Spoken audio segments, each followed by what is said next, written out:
squad. Keep up with that even. The drafting's the only fun part at this point. Yeah, it is. Yeah. All right, so we're live. Give it a minute here, and I'll do the 30-second countdown. Yeah, Joe. So basically, open discussion. I'll set up the stage, do a little intro, give a rundown of the topic for the evening, and then I've got a couple different points to hit along. But it's just kind of a free-form discussion. Anything relevant to losing and losers is in play. Yeah, we know plenty about that. All right. 30.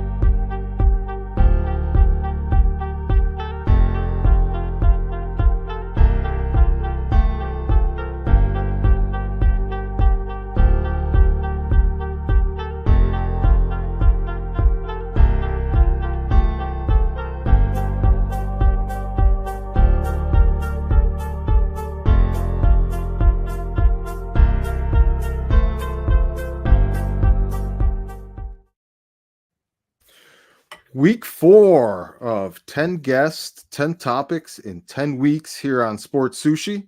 I've got Joe Todaro, also known as SweatPantsJoe, here with us tonight. He's a lifelong fan of the Buffalo Bills and Buffalo Sabres, so he's got a lot of firsthand experience with our topic. Sure am. And as always, we got Sterling over here on my digital right. Sterling, how's your week going? Pretty good, man. Pretty good. It's Thursday. We're getting snow here tomorrow, so it's gonna be a good day. Sterling, where are you? Colorado. I don't know why I thought you were in Texas. Probably because you always roll with the Texans in GML. But I switch it up, man, because Chris has the Bills, so I can't pick the Bills. He's homeless until I get frustrated and give up on him. Yeah. So speaking of frustrated and giving up on him, tonight's topic is the culture of losing. And specifically what we're going to be looking at is elite players on perennially bad teams that have gone through droughts and extended periods of losing, and just overall how a player keeps their mindset, how they keep their motivation and focus when they're on lost seasons, lost careers. Franchises, is it in the walls? Is it people? Is it psychology? What creates a culture of losing? So to start the show off here, guys, I've got a trivia question for both of you.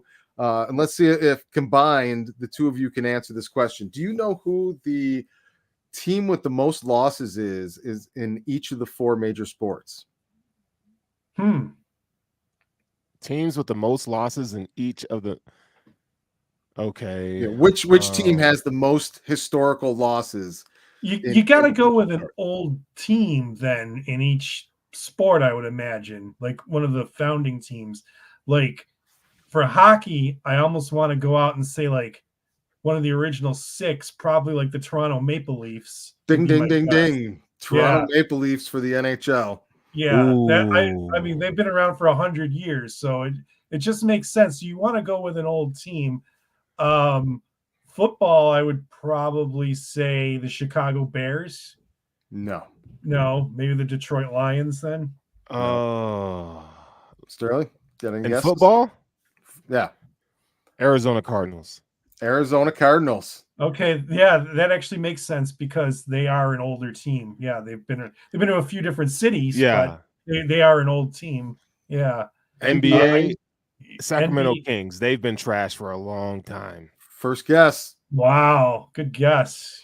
And that's another team that they hopped city to city. Do you know that the Kings actually have an NBA championship when they were in Rochester? What? They were the Rochester Royals, and they have an NBA championship in the 1950s. One of the years of the 50s they won. Dang. Yeah. So Rochester has an NBA championship. Syracuse even has one. The 76ers started off in Syracuse, and they won the championship there. So Rochester and Syracuse have championships, and Buffalo doesn't. Buffalo's cursed. And so the last one on the board is baseball. I would say either the Pirates or the Phillies. I'm gonna say I'm gonna go with the Phillies. I'm gonna say Cleveland. Phillies. Phillies. Okay. Because the Phillies were, I'm talking horrid, like in the 60s. They were terrible. Them boys are bad. Yeah. So let's start with the fan perspective first. Now, all three of us happen to be Bills fans. It's just it is what it is. But we've also been fans of other teams in that. What is the mindset of fans that really know their team has no chance and they're just forever losers? One of these four teams, for example. How do you stay interested in sports and your team and kid yourself into believing that we got a chance? I'm just thinking about like all the years the Bills were bad, those drought years. Uh-huh.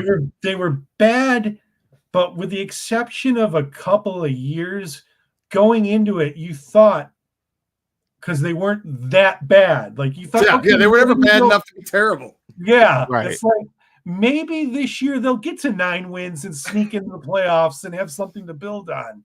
And that's kind of how it was the entire time. Obviously, that first year with Chan Gailey, like I knew going into that year, no, this is essentially an expansion year. But other than that, like every year, you're like, okay, they were like 7-9 last year. They started off good. They went out and got a piece. Mm-hmm. Maybe this is the year they finally break through. Is that That's worse? kind of the mentality I had all those years. Is that worse than being terrible? Yeah, I think so. Yeah, I think so. Yeah, totally. Yeah. But it kind of jacks with you too, because like you have this like false hope, at least I did with the Bills. Like you just hope that a player would just out of nowhere be this special thing, right? Like how many times do we think, oh yeah, Sean Bryson or Travis Henry was gonna take the NFL by storm, or Thad Lewis and name another Bills, JP Lossman. Like EJ Manuel, I think, was the one oh, that me down the most. I thought that he was a stud. And we all did. Trent Edwards was the one that broke my heart. And it was in Arizona. Right. After he got 5-0 drilled. And we're out there dying in the fucking parking lot on hot asphalt with one of our buddies in the hospital from the night before. And I'll never forget it. Jeff is there at the tailgate and goes, "What if this is as good as it gets? What if this is the high point of the season?" And everyone's like, "No, there's no fucking way, man. Trent Edwards is 5-1, baby. We're 5-1." Yeah. He got smoked. End up in the hospital bed next to our buddy, and the Bills finished the season 6-10, I think. Yeah, like 6-10 or 7-9. Yeah. It was bad. And forever in my head, what if this is as good as it gets? And that really was as good as it got. And they did win the following week, and then they didn't win again until Christmas Eve. Golly. And Edwards was never the same. Yeah. So do you guys believe that when a culture of losing sets in, that it becomes something about the franchise itself, or it's really about people and a regime or a period of time? What do you guys kind of think happens with that stuff? Is it just as easy as the wrong people, or is there something deeper that sets into the walls? I think it's both, man, because like you look at Chicago Bears, for instance, like there is just I'm a big believer in sports psychology. The makeup of players and people in general, I think it's important. So when you go to a losing franchise that has been perennial losers for a decade, it's hard. It's hard. I don't care how good you are. There are more examples of it not working out than them working out. Like the Chicago Bulls when Jordan got there, they've been terrible for a long time. And it took a hot minute. I mean, he gave excitement, but they still sucked. Yeah. they were bad. Yeah, people don't remember that. They were not good Jordan's first few years on the team. They didn't get good until Scottie Pippen got there. And even then they couldn't get past Detroit in the playoffs. Or New York. Right. Yeah. Mm-hmm. Yeah. So Joe, do you think it's more the the psychology and the culture of the history of the franchise, or the people in charge at the current present time? I gotta make the argument for both sides. Like during the Bills drought, we saw a lot of their good players, the guys who like they would draft number 1 overall, have solid careers in Buffalo, and then they, as soon as their contract year was up, they're like, I'm out. They're done. And I think the culture is part of that. Like Stephon Gilmore is probably the most recent example of that. When he just missed the Bills being good. He was there. He was who I think it was Rex Ryan's draft pick. And then he was just like, no, my friends and family don't get to watch me on TV. So he jumped and he signed with the Patriots. Yeah. But we saw that with other players too. They would just, as soon as their contract was up, they were out.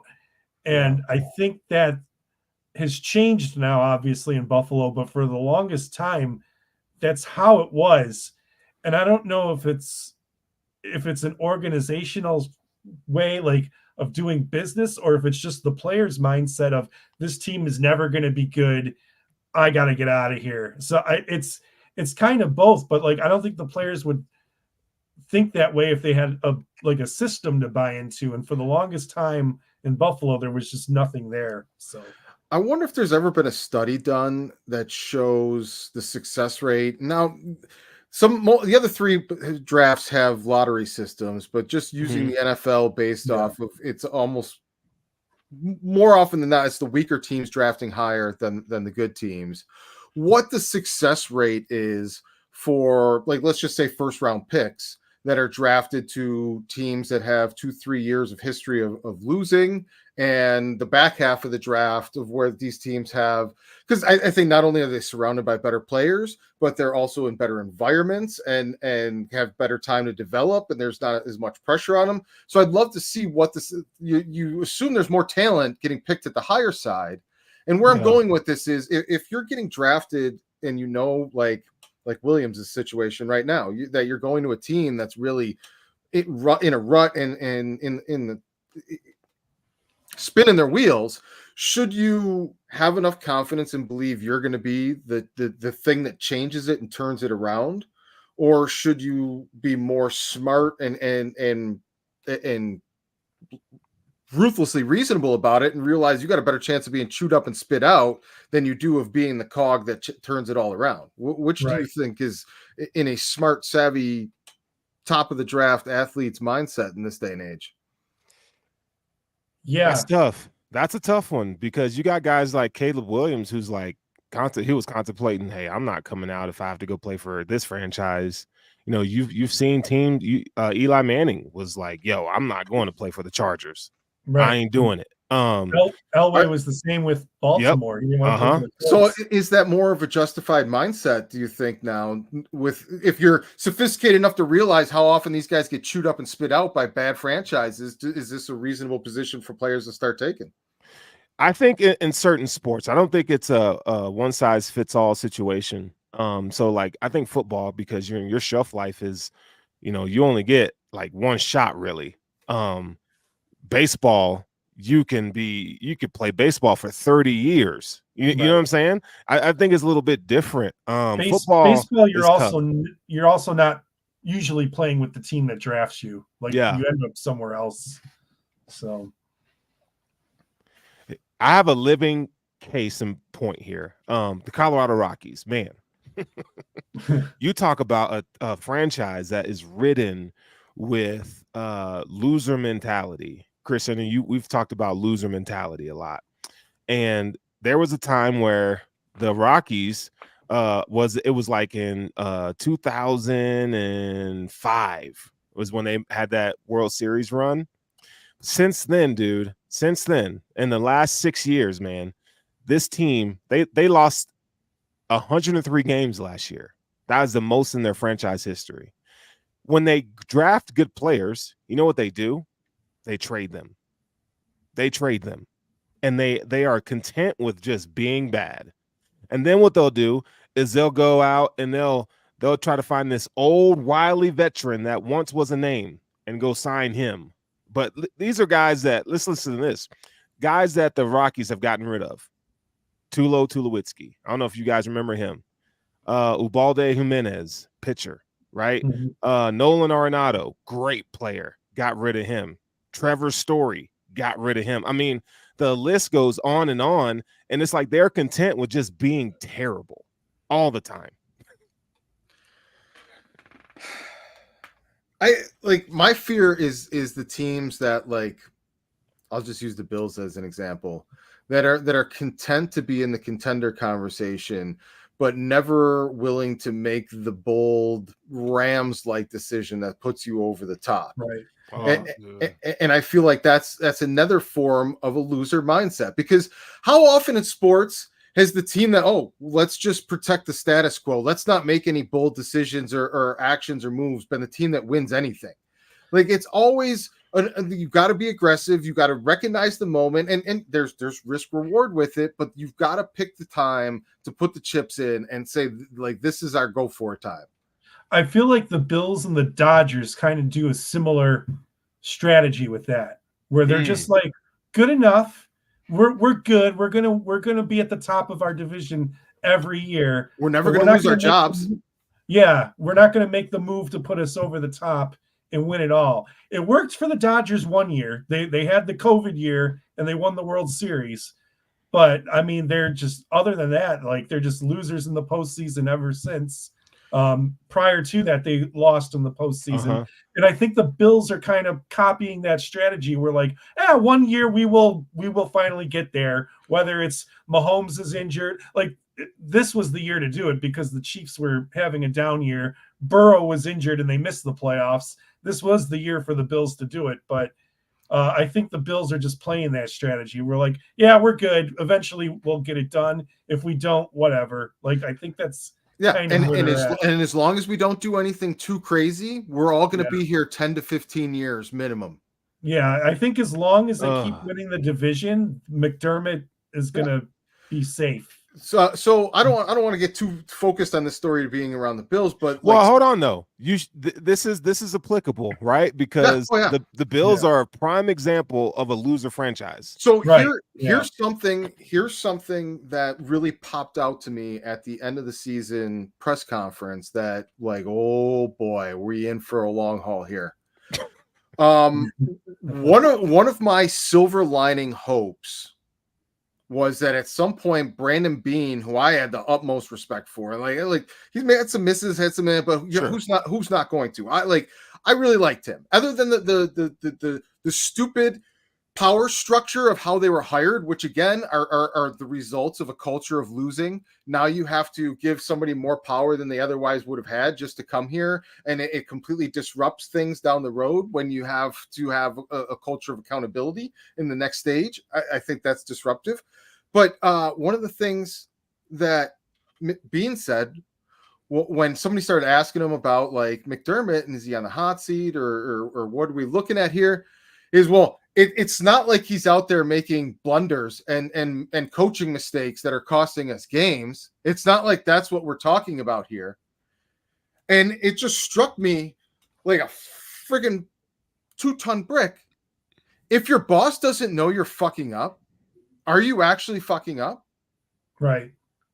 The thing is, though, like, the way the Bills structure is, like, McDermott doesn't report to Bean, he reports to the owner. Yes, but the owner is trusting the people in order to understand the mistakes that the coach is making. He's trusting the people that would be explaining him the mistakes that are making the mistakes. Right. You get what I'm saying? Right. Yeah. So there's nobody that's going to, he's like a fucking idiot on fourth downs, or a timeout or anything like that. If it's not Bean, which clearly Bean doesn't see an issue. Right. Who else is the one that's going to say to Pagula, like, I'll say this. I think Bean knows. The problem is McDermott hired Bean. McDermott hired Bean, and that's his guy. And I could live with the loyalty. He got you the job. You got to be loyal. That was where I was like, okay, I can respect him for that. I hate it. It's a stupid way it got structured. I respect you for it.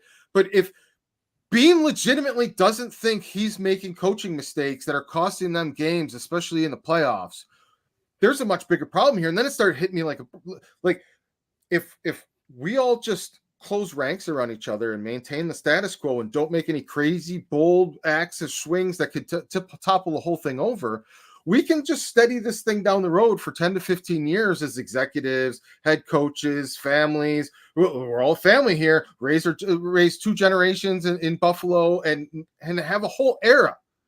Like, remember, this is a city that celebrates losers. I love the 90s Bills more than anybody, but I really think putting these guys on the same equal and legendary status as actual other cities' Hall of Famers and championship winners set a bad precedence for our city. And it started a slippery slope where now we're just satisfied being relevant.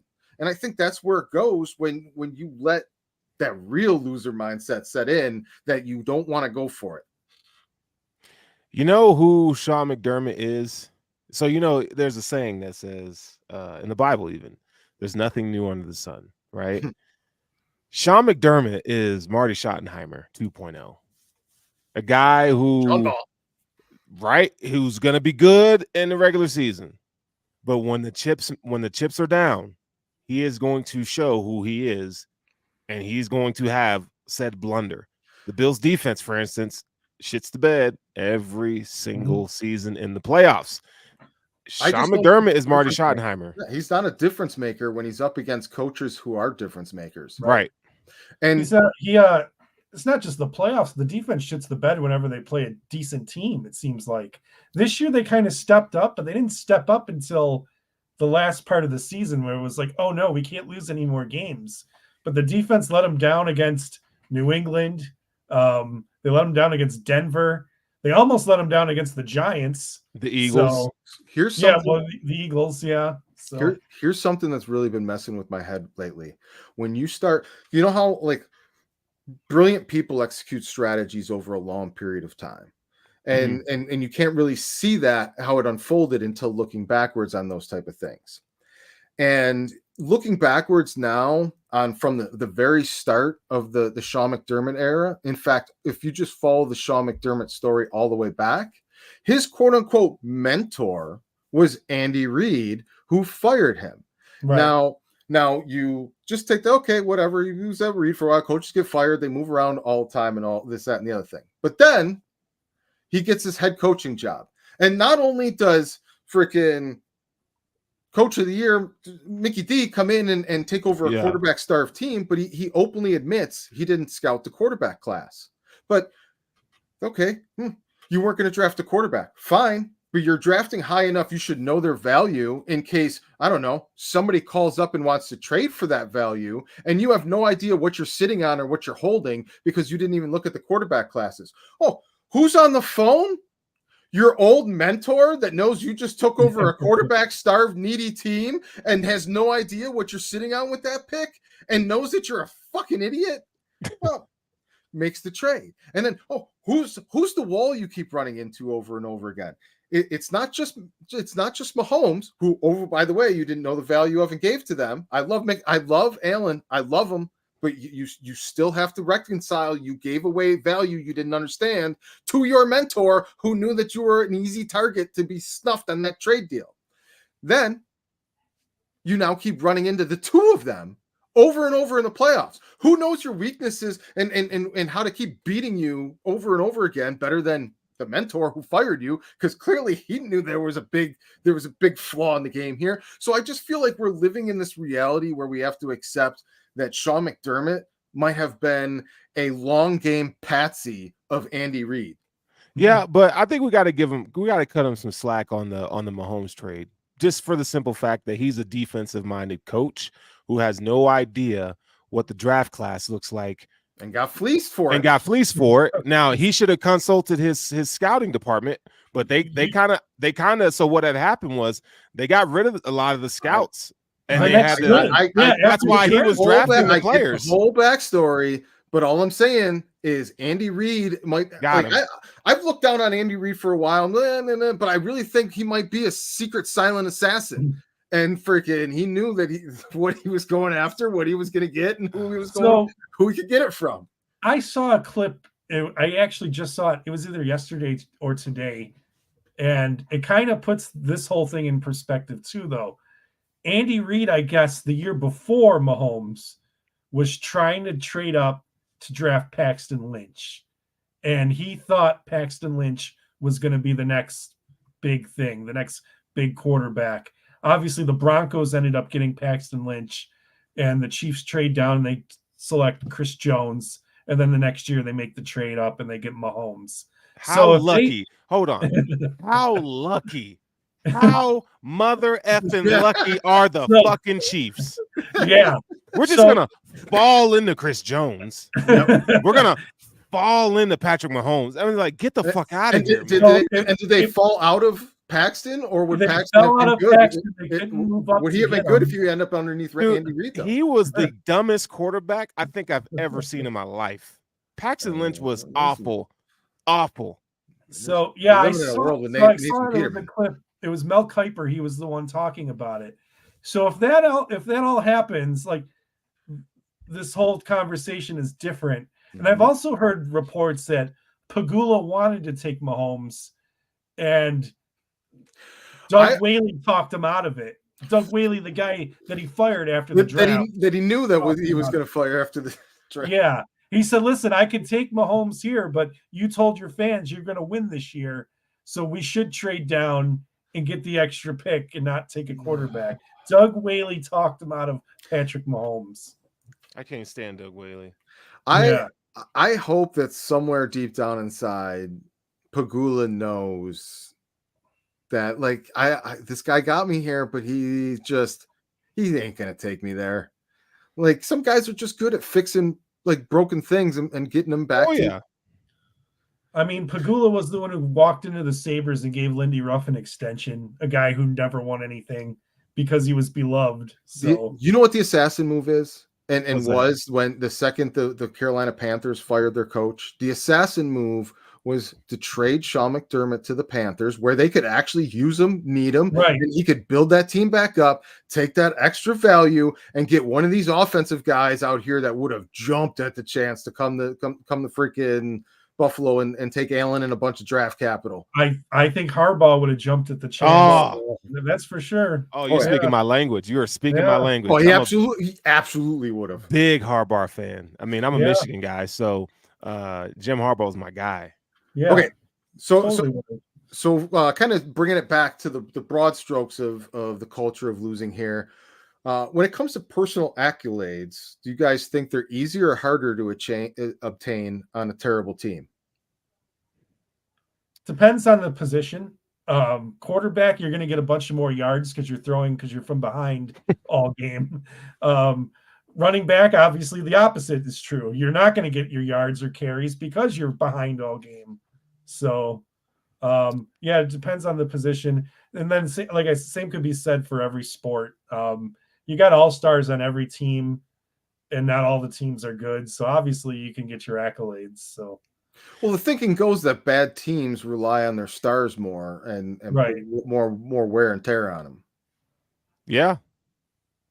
No, I think that's true. I mean, there are countless examples in the NBA where Toronto comes to mind because I happen to have the hoodie on, but Scotty Barnes does everything on the Raptors, and he's a 22-year-old kid. He's been in the league. This is his third year now, and they rely on him to do everything, and they're pretty terrible. So yeah.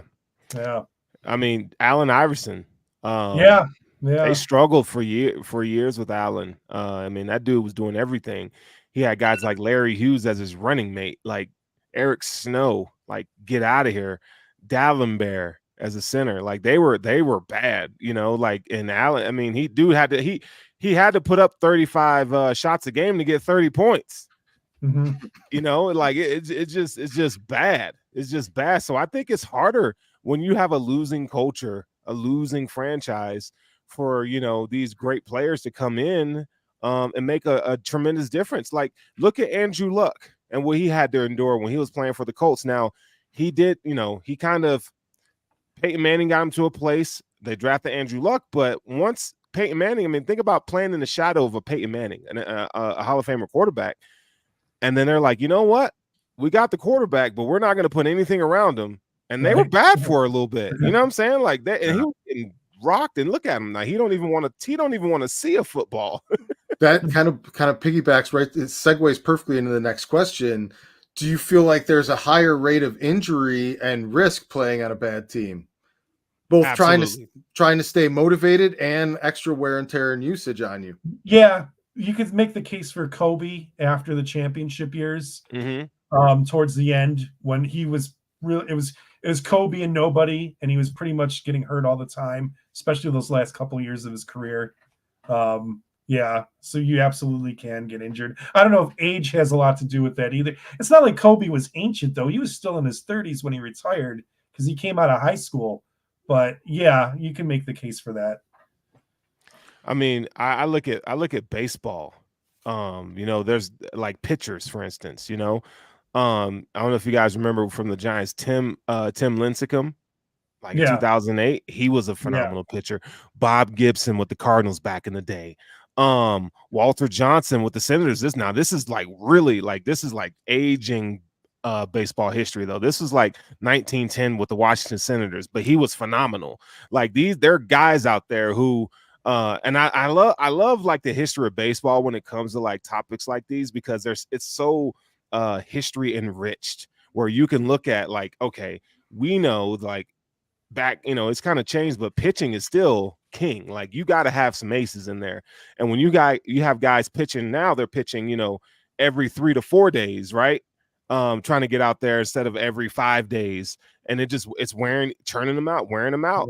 Yeah. We see that with Clayton Kershaw every year. Oh yeah, he's always getting hurt now. And he's not ready for the playoffs because they use him so much in the regular season. Yeah. So it's like, yeah, you can totally see that. Do you guys feel that weaker teams are more attractive to selfish players or cultivate more selfish players? I think money is that's a great attractive thing to the selfish players. So whatever team's they're going to be able to fleece out of the most money is where they're going to go. So you're right on that. I agree. And the weaker teams have to pay more, so they become more attractive to selfish players. Yeah. But at the same time, if you're playing in a lost cause and losing seasons and year after year of bad teams, you naturally become selfish about your own stats and your own career of just get what I can get because it ain't going to be team success. Yeah. So that's why T.O. played for the Bills and the Bengals the last 2 years of his career. Yeah, because they'd overpay. Mario Williams. Yeah. They pay him a ton of money. But which do you think is more of a cultural problem for losing teams? Creating the selfish players or attracting the selfish players? Attracting the selfish players. Yeah, attracting. Yeah. What do you think? I don't know. I mean, I understand you got to pay more to get the players, which is naturally going to bring the me guys. But I feel like to some extent, you still have control over the mitigating factors of that. You can still know a player's reputation. You can still choose to bring that selfish player in. It's not like that player's just coming into the building and becoming and you don't know what you're getting. Where like if you're drafting players, they could be good players, they could go on to have great careers, but the grind of being in a shitty environment is chewing them up and making them realize that I might as well just worry about my own bag here. You have no control over that. You're like, I mean, you do to an extent, but you're not choosing to bring that into your building as much as the culture is creating it for you. So you could have 5 of those for every one that you bring into the building. That's Jack Eichel right there. Yeah. Oh my God. Jack Eichel. Man. Yeah. Was he a malcontent, or did the fucking this place turned him into a malcontent? They did. Yeah.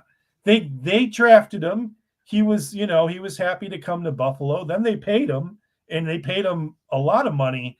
But I just think all the years of losing just finally got to him, and he had enough.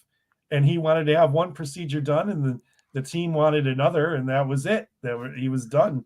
So how rigid and just dumb do you have to be to force Jack Eichel out of town because you wanted him to get a surgery that and something that he didn't want to do? He wanted to go a different route. Like there's no winning that argument. Like it's his body.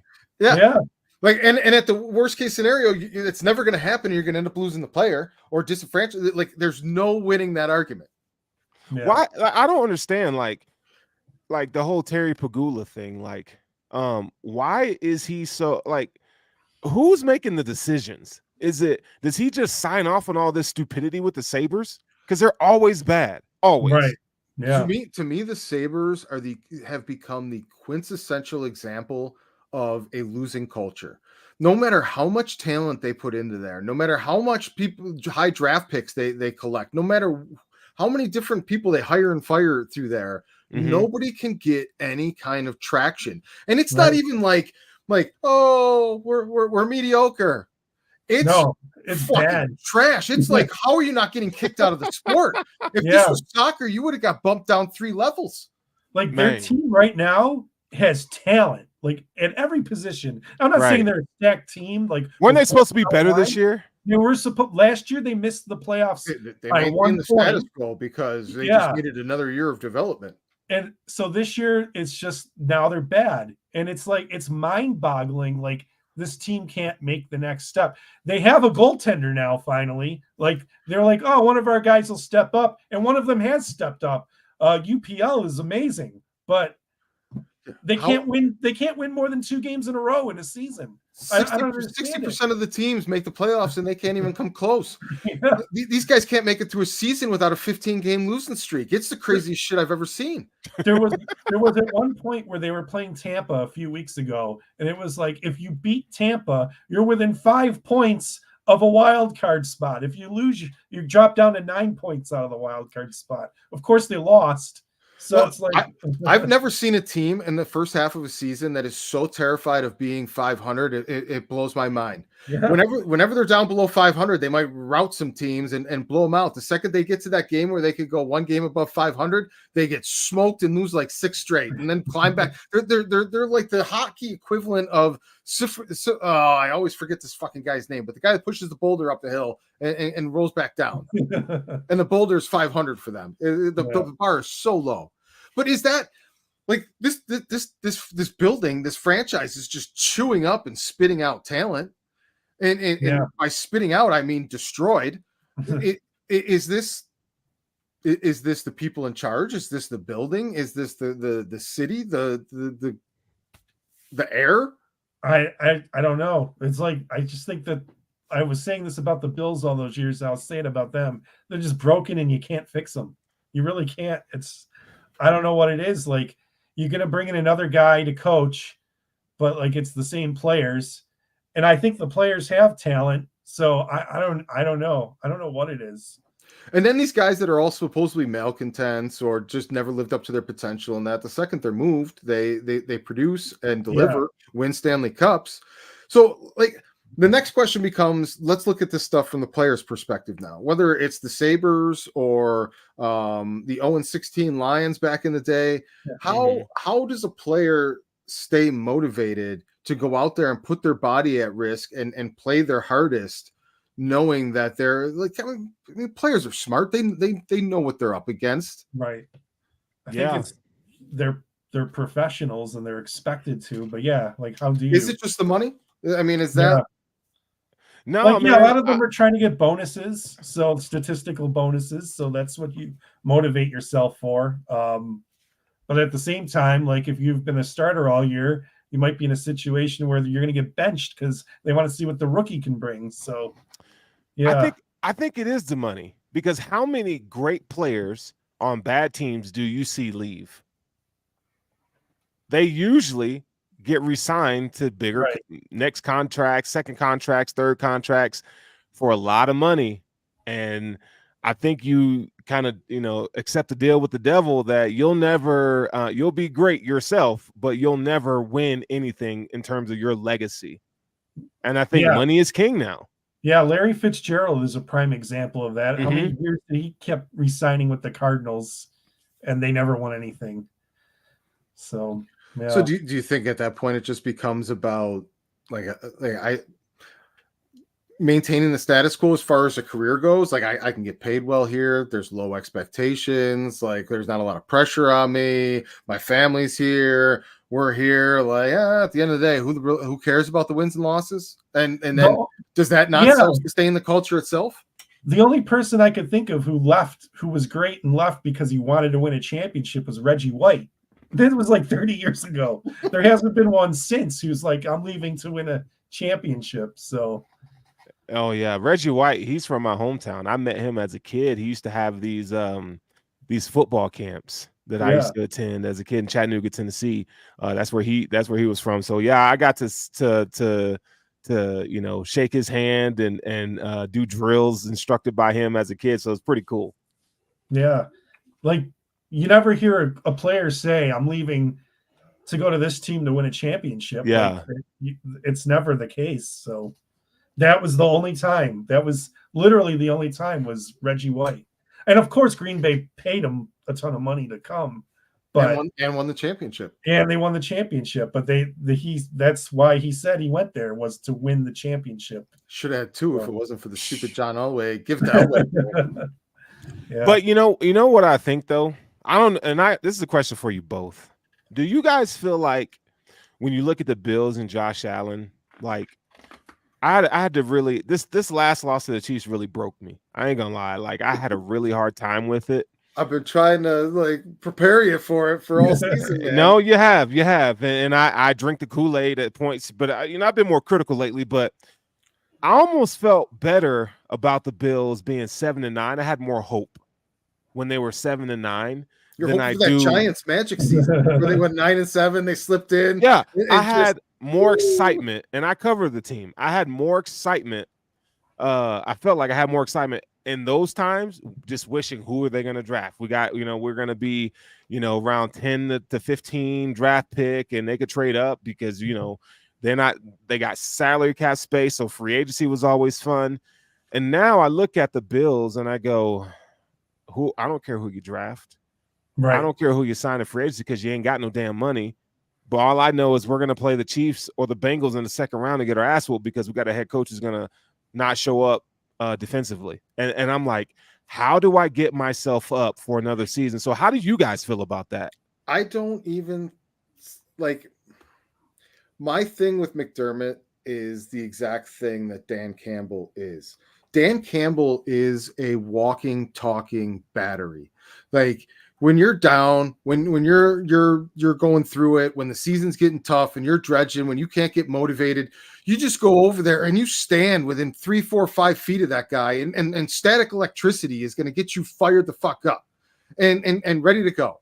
And just that is the it factor. Like the Lions, to me, overachieved this season. And you say what you will about Goff, he's played well, he's been nice, but I really think they overachieved this season. And I think a lot of it had to do with fucking attitude. Not just attitude in the locker room and the energy of the coach, but the attitude on the field of we're going for it. Did that come back to haunt them? Yes. But every once in a while, you're going to get fucking 3-outed on the river, and it's not going to be your fault. All the same people laughing at Dan Campbell and wanting him to be fired because he went for that there they are completely oblivious to the fact that kind of decision-making is exactly why we're not getting over the hump. You take that and apply it to Josh Allen and what this team does, and we are right back to blowing people away. It's the difference to me in 1 and 2 score games and close games is the fact that there's no fucking attitude here. Yeah. Whereas Dan Campbell probably should have kicked the field goal to go up by 3 scores. I feel like the Bills should have went for it on 4th down rather than kick the field goal attempt against the But he made the right decision. The guy was open. Like no, I'm not saying that was the wrong decision. I'm saying 95 out of 100 times that guy's catching that ball wide open and game over.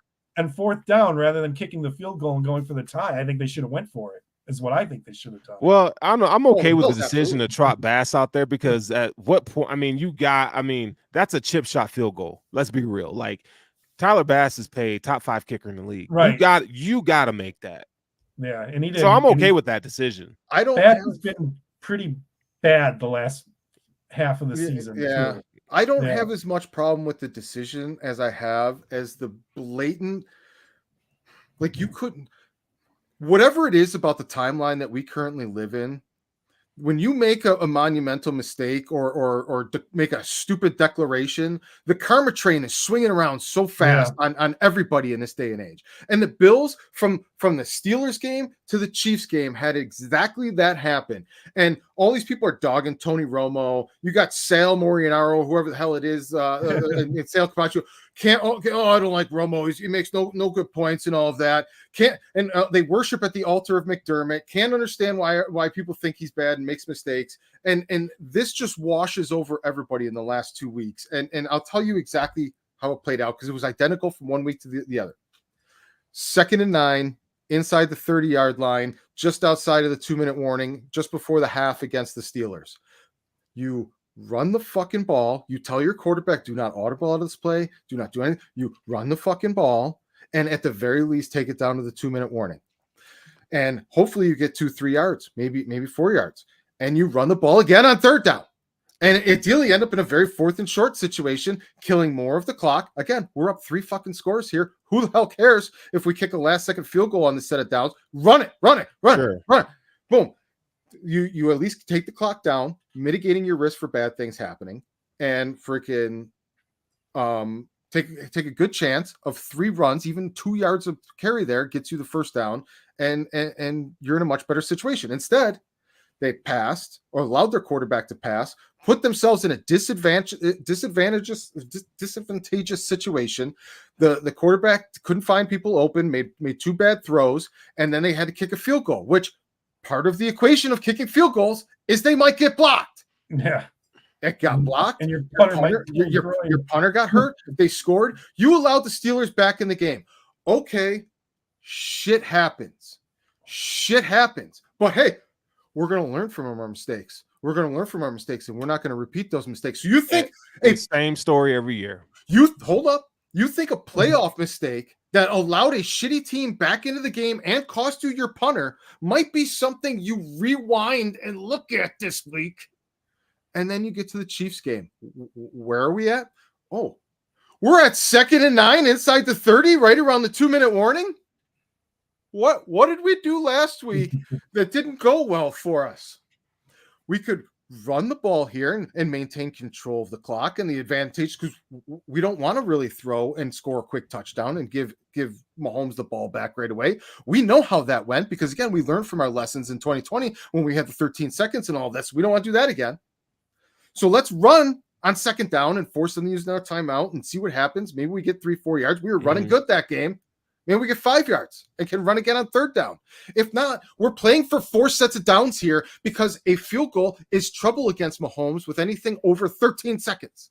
So you think accordingly, you apply the information from last week, and you go ahead. Instead, what do? We throw. We put our quarterback in a disadvantageous situation where, yes, he had the man open. Yes, it was there.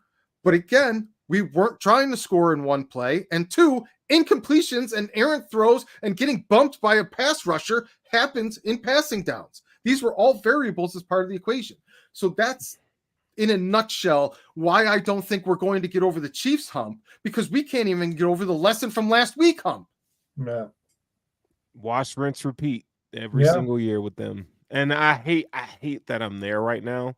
And I hope that at some point, as time goes on this offseason, that I'm not so jaded. But like I said, that they learn. It broke me. Like, they're going to do the same thing over and over again. Like, there was no inspiration after listening to the post game end of season press conference. Like, it's like you could have played it, and it could have been 18, 19, 20, 21, 22, 23, and you wouldn't know the year. One thing. 2 seasons ago, he was blaming the big explosive offense as the problem because we need to run the ball more. Now we're running the ball more, and he's saying he wants more explosive plays. Yeah. But he never points the finger at himself in the defense. Yeah. That's the problem. The accountability that Ty Dunn pointed out, he doesn't have it. And if you're going to roll with this guy, then you have to lean into what his quote-unquote advantage is. And, okay, the defense played well with a bunch of injury-depleted guys out there, with a bunch of backups out there.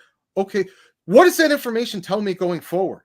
I don't need to dump a ton of resources into my defense. I don't need high draft capital. I don't need expensive free agents. I need smart, sound football players. What did Belichick always get for the defense? Because he knew that his strategy in mind was the one that was the real key to the defense. He got smart football players on cost-effective salaries and didn't resign them to giant shit and let his offense go do what it does, as long as they got some smart stops and were advantageous when the opportunities presented themselves. We got to give Bill credit for that. That's one thing that he did do that was pretty damn extraordinary. Like even though I feel like he was a bad GM in terms of like acquiring talent and drafting, but one of the things when you talk about the management of a game, he had it from the 53-man roster to just managing the game. I felt Bill did a really good job, and he understood who Brady is, what he was, and what he had on that offense, having Gronkowski. They were one of the first teams that decided to dive headfirst into having 2 tight ends, right? Aaron Hernandez, who turned out to be a whole case in and of itself, and Rob Gronkowski. Nobody in the NFL thought of that. It was the Patriots. So he gets a lot of credit for that. Yeah. Yeah.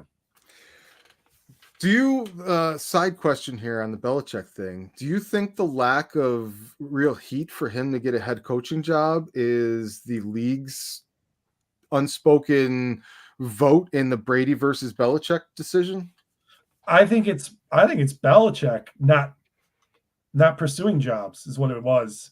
He went for the Atlanta interview, but that's it. I don't think he pursued anything else. I think he looked at all the jobs that are available. Yeah, the Chargers job is okay, but other than that, like there's really nothing out there for him to go after. Nobody has a quarterback.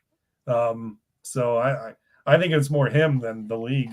I think it's the league. I think they know who Bill Belichick is. They know who he is. He's a 72-year-old head coach. You don't know how many more years he's got. How are you going to sell Bill Belichick long term? 6 Super Bowls. You can't. You can't. Yeah. You could package Tom Brady in something like that, but Bill Belichick doesn't talk to the media. You know, he's kind of an ass. He's rigid. Like he wants to be GM too. He wants to be GM. He wants everything his way. He's gonna, and then I think what I've heard is that the coaching staff that he's he's bringing all his old guys. Right. No, who wants that? Who wants McDaniels and who wants fucking Matt Patricia? If I'm get the gang back together, owner, yeah, I'm not paying for that. All right, so final question of the evening here, kind of a philosophical question. If you guys were taking over a losing franchise, could be the Chicago Bears, could be the Sabres, something like that, what is the one non-roster move that you would immediately do to shake things up, change the culture, turn the page, draw a line in the sand, whatever metaphor you want to use to differentiate between yesterday and tomorrow? Did I buy you guys enough time here to think of an answer? Yeah, I'll go. I'll go. Go for it. Yeah. I'm spending as much money as I can in sports and nutrition, like the facilities. I'm fixing that. I'm hiring a sports psychologist, right? Because if I'm in a losing culture, I gotta change stuff. I'm getting new uniforms. Like I'm doing a complete makeover of the franchise, like kind of like what the Washington Commanders are having to do. They are having to change logos to everything because they are a perennial loser. So I'm doing all the things in the back end. And when I bring in, my new head coach, and when I draft these players, what they've thought they've heard about the Commanders or said franchise, it's going to be, look at that. That's shiny. I want that kind of feeling. Glitz and glamour. Well, you said kind of reminds me of what Mark Cuban did with the Dallas Mavericks. He changed the mentality, the culture there when he took over. First thing he did was the amenities for the players, not just for his players, but for the visiting players. Mm-hmm. He upgraded everything. That way visiting players would come in and say, wow, they have this for us and we're just the visitors. So yeah, I think the amenities is the big thing. And it's not like what the Sabres did, just putting a logo on the carpet. It's, you have to upgrade everything, like a whole brand new thing. And And I should have just bashed the Sabres for that, because I actually think Terry Pagula did do upgrading to the locker room. I remember they did renovations and stuff like that. But yeah, it starts with the amenities. And then obviously when you're the owner, you want to bring in somebody, maybe not a front office change right away, but somebody who's going to tell you what you need to do with the front office to change it. Because if they are losers and you're taking over, then you can't just go out and be like, okay, everyone's fired, but then what? So you have to bring in somebody to help clean up the mess. So the amenities, and then the czar of whatever sport you're in is what I would do. All right, gentlemen, thank you for joining me tonight. Next week we'll have Drew Gear from the damn it, I have gone a total blank here, from the business of sports.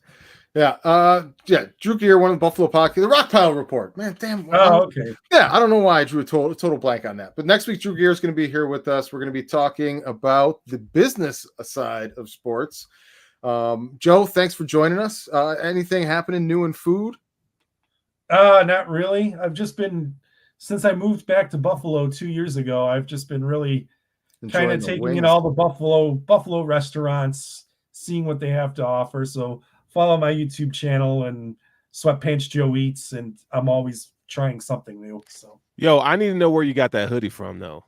This hoodie, I found it in a Marshall's in Canada. So, wow. Yeah. I love that hoodie. Yeah. I was a Lakers fan when we lived in LA for all those years. I've since moved here, and the Raptors are the closest team proximity wise. Not on television. I had to pay for NBA League Pass, but I've adopted the Raptors as my team now. I was a Raptors guy during the Vince Carter era. I liked the Tracy Raptors. McGrady. McGrady. Yep. So you remember my friend Tony, the tall guy who lived in Vegas for a little while? So when he was in elementary school, he was in the Big Brothers program. And his big brother was Jack Armstrong, who's now the color commentator of the Raptors. So when we were in college, we used to go to all the Raptors games. Oh, nice. And he would hook us up with tickets. So I was a Raptors fan before I moved to LA. And then when I moved to LA, I wanted to be a Clippers fan. I couldn't do it. I became a Lakers fan. But now I'm back here. I still pay attention to the Lakers, but I'm definitely watching more Raptors games these days. So, yeah. Sterling, what do you got on tap this week? I know you're on 50 shows. I'm listen, man. I've kind of taken a couple weeks off. So nice. I'm just chilling right now. Kind of recalibrating here. Now I'm still doing my draft stuff, but I haven't put out anything public just yet. So that'll be coming wide soon. Receiver yet? I got a few wide receivers that I think the Bills, but are they going to allocate resources to wide receiver? Like, even though we know it's a glaring hole for the past 3 seasons, are they going to do it? I don't know. They should take one with every pick of the draft. Take a wide receiver. If they draft a defensive player in the first round, I'm out. It's going to happen, bro. It's happening. Like, I can't do it. Like, not only is it going to be a defensive player, it's going to be secondary. Bro, the run on wide receivers are going to start early, and I think they're just going to be sitting there like just looking, and they're going to end up taking a safety or a defensive end. That's what I think. Like, if you really believe you still have a legitimate chance without this going crazy, I think you got to trade up and go get your guy. If there's one of them there that is a difference maker that fits with Allen, I think you have to go up and get him, because I think if you just make your offense a little bit better that you can keep McDermott away from 1-score games, you solve your biggest problem you have indirectly. Right. Yeah, I agree. All right, gentlemen, thanks for joining me tonight. We'll be back next week, and we are clear.